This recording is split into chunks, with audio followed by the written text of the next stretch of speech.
GST సంస్కరణలు దేశంలోని real estate పారిశ్రామిక రంగాలకు పరివర్తన పదమని జీఏపీ గ్రూప్ అభివర్ణించింది.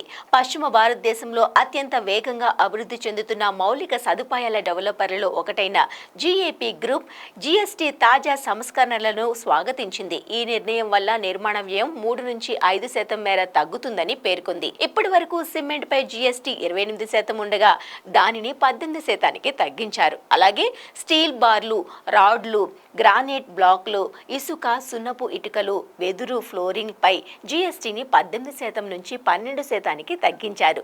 నిర్మాణ వ్యయాల్లో సిమెంట్, స్టీల్ దాదాపు 60% వాటా కలిగి ఉంటాయి.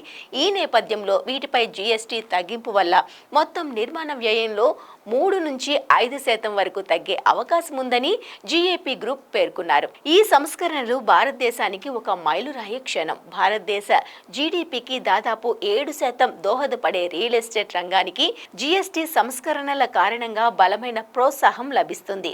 సిమెంట్స్ వంటి ప్రధాన ముడి పదార్థాలపై జీఎస్టీ రేట్ల తగ్గింపు ప్రాజెక్ట్ ఖర్చులను గణనీయంగా తగ్గిస్తుంది. దీని ప్రయోజనాలను వినియోగదారులకు అందించడానికి మాకు వీలు కల్పిస్తుంది అని GAP group managing director Ambarish Parajia పేర్కొన్నారు. ఈ సంస్కరణలు అందుబాటు ధరల గృహ విభాగానికి కొత్త ప్రోత్సాహకాన్ని ఇస్తాయని అభిప్రాయపడ్డారు. భారతదేశంలో పట్టణీకరణ పెరుగుతున్న కొద్దీ 2047 నాటికి దాదాపు 40 కోట్ల మంది నగరాల్లోనే నివసిస్తారని అంచనా.